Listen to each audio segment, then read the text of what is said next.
Lautaro Martinez menutup tahun 2025 dengan performa yang sangat impresif.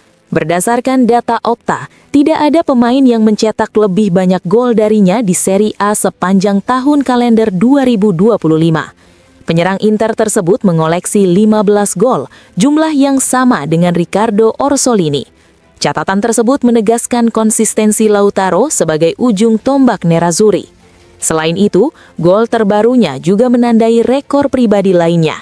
Pemain asal Argentina itu kembali mencetak gol dalam 4 pertandingan Serie A secara beruntun, sebuah pencapaian yang terakhir kali ia raih pada Desember 2021, ketika ia bahkan sempat mencatat 5 laga berturut-turut dengan gol. Performa tajam Lautaro menjadi penutup sempurna bagi Inter di tahun 2025, sekaligus sinyal positif untuk menghadapi tantangan di paruh musim berikutnya.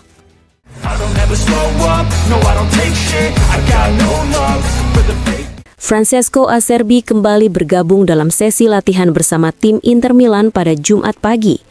Latihan ini menjadi yang pertama setelah kemenangan Nerazzurri atas Atalanta, sekaligus bagian dari persiapan menuju laga Serie A melawan Bologna yang dijadwalkan berlangsung pada 5 Januari mendatang. Seperti dilaporkan Sky Sport, bek berpengalaman Inter tersebut sebelumnya harus menepi sejak pertandingan Liga Champions melawan Liverpool akibat masalah pada otot. Namun kini Acerbi telah pulih sepenuhnya dan siap kembali menjadi opsi bagi pelatih Christian Chivu. Kembalinya Acerbi tentu menjadi kabar positif bagi Inter, mengingat perannya yang penting di lini pertahanan. Kehadirannya diharapkan dapat menambah soliditas Nerazzurri saat menghadapi rangkaian laga penting di awal tahun.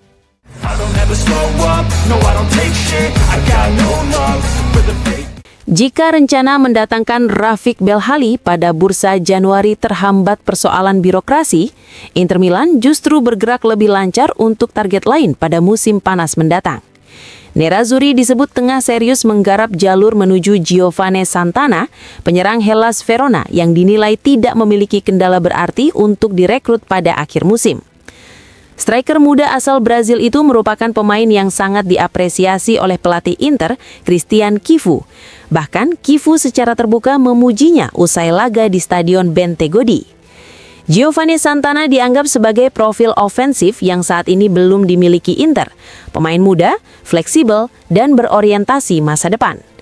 Karakter tersebut sejalan dengan kebijakan pasar yang diusung pemilik klub, Oktri. Menurut laporan Gazzetta dello Sport, Inter juga memiliki kartu truf yang bisa mempermudah keseluruhan operasi. Sosok tersebut adalah Valentin Carboni yang menjalani paruh pertama musim yang cukup sulit bersama Genoa. Setelah sempat tampil menjanjikan di awal, performa Carboni menurun dan Inter memutuskan untuk mengakhiri masa peminjamannya lebih cepat. Carboni berpotensi dialihkan ke Hellas Verona. Opsi ini dinilai lebih disukai Inter dibandingkan minat dari klub lain seperti Pisa, Sassuolo, dan Parma. Selain memberi menit bermain bagi Carboni, langkah tersebut juga bertujuan mempererat hubungan antar klub. Strategi ini diyakini dapat membantu Inter menurunkan tuntutan harga Verona, baik untuk Giovane Santana maupun dalam perspektif jangka panjang untuk Rafik Belhali, bek kanan timnas Aljazair yang juga masuk radar Nerazzurri.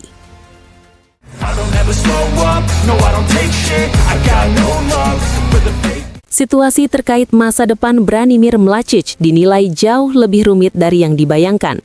Bek muda asal Kroasia kelahiran 2007 itu hingga kini belum terikat secara definitif dengan agen internasional manapun. Ayah sang pemain, yang juga berperan sebagai mentor profesionalnya, masih membuka pintu terhadap berbagai kemungkinan dan tidak menutup diri untuk mendengarkan beragam opsi masa depan yang ditawarkan kepada putranya. Dengan belum adanya kesepakatan konkret bersama klub lain, peluang transfer Mladic pun masih sepenuhnya terbuka.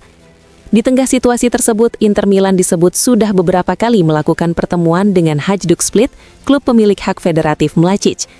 Kedua pihak dikabarkan sepakat pada valuasi sekitar 5 juta euro.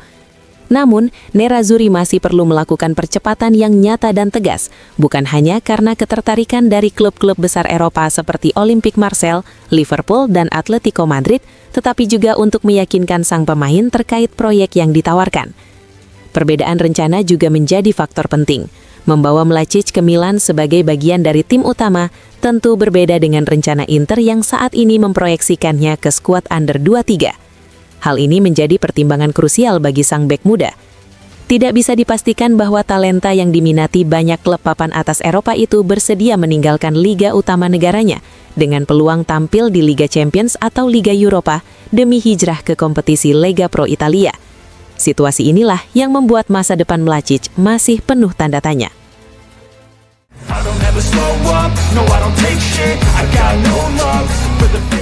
Bournemouth mulai menyusun langkah untuk mencari pengganti Marco Senesi yang dipastikan akan meninggalkan klub pada musim panas mendatang. Menurut laporan Sky Sport, klub Premier League tersebut kini membidik Tarik Muharemovic, bek Sassuolo yang juga tengah dipantau dengan serius oleh Inter Milan. Ketertarikan Bournemouth tidak lepas dari peran direktur olahraga mereka, Thiago Pinto, yang sebelumnya dikenal lewat pengalamannya bersama AS Roma. Muharemovic dinilai sebagai profil ideal untuk memperkuat lini belakang The Cherries pada musim depan. Masih menurut laporan yang sama, kelanjutan negosiasi akan bergantung pada permintaan harga dari Sassuolo, serta kesiapan Bournemouth untuk memenuhi tuntutan tersebut. Hubungan baik antara Thiago Pinto dan CEO Sassuolo, Giovanni Carnevali, disebut bisa menjadi faktor penting yang memperlancar potensi transfer ini.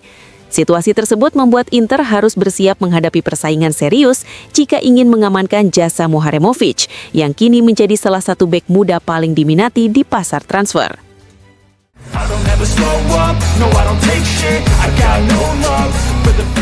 Mantan bek Inter Milan, Fabio Galante, memberikan apresiasi tinggi atas kemenangan Nerazzurri di markas Atalanta. Menjadi tamu di acara Domenica Sportiva, Galante menilai hasil tersebut sebagai kemenangan yang sangat penting dalam persaingan musim ini. Ini kemenangan yang sangat berat karena menjadi jawaban atas hasil tim-tim lain yang bermain lebih dulu. Menang di Bergamo adalah ciri tim besar, ujar Galante. Ia menegaskan bahwa Inter dalam beberapa tahun terakhir telah menunjukkan kualitas sebagai tim kuat. Menurutnya, ketika Inter bermain sesuai identitasnya, mereka akan menjadi lawan yang sangat sulit bagi siapapun. Inter membuat sangat sedikit kesalahan. Seringkali satu episode saja sudah cukup menentukan hasil pertandingan. Lanjutnya, Galante juga menyinggung performa Inter di kompetisi lain. Ia menilai Nerazzurri sebenarnya tidak layak kalah dalam 2 pertandingan Liga Champions yang telah dijalani, serta tampil sangat meyakinkan di babak pertama saat menghadapi Napoli. Jalan Inter memang seperti ini, menang bahkan di stadion yang sulit, tutup Galante, menegaskan mentalitas juara yang kini ditunjukkan skuad Nerazzurri.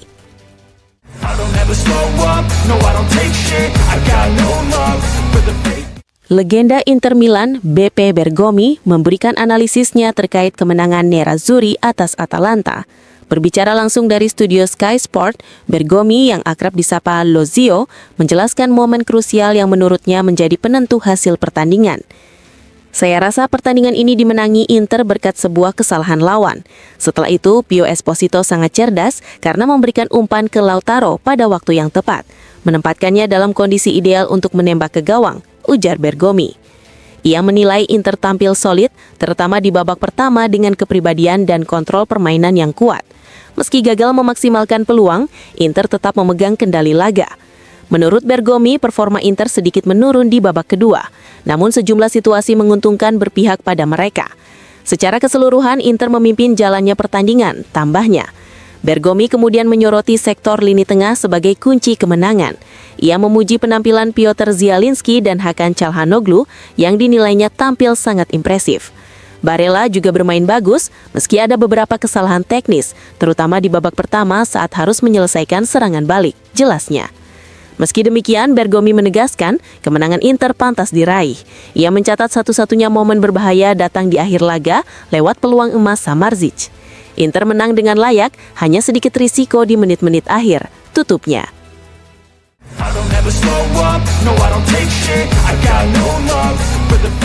Stefano Sorrentino memberikan pandangannya terkait penampilan Inter Milan saat menghadapi Atalanta di Bergamo, serta perjalanan musim sang pemuncak klasemen. Berbicara kepada Domenica Sportiva, Sorrentino menilai Inter masih menunjukkan inkonsistensi meski memiliki kualitas terbaik di Serie A. Inter Ketika merasa dirinya lebih kuat, terkadang terlalu menikmati permainan sendiri. Hal itu membuat mereka beresiko kehilangan poin seperti yang sudah beberapa kali terjadi, ujar Sorrentino. Ia menambahkan bahwa kondisi tersebut merupakan bagian dari proses perkembangan tim, mengingat pelatih Inter masih relatif baru, namun telah melakukan pekerjaan yang sangat baik.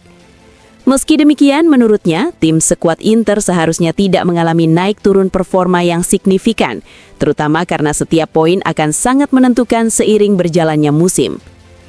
Sorrentino juga menyoroti performa Atalanta yang dinilai berada di bawah ekspektasi. Saya mengharapkan sesuatu yang lebih dari Atalanta. Mereka melakukan banyak kesalahan umpan, termasuk dari sisi teknik individu. Gol yang mereka kebobolan dan beberapa kesalahan lain bukanlah ciri tim yang bersaing untuk 4 besar, jelasnya. Meski Atalanta sempat menciptakan beberapa peluang, kegagalan memaksimalkannya membuat mereka kehilangan poin penting di klasemen.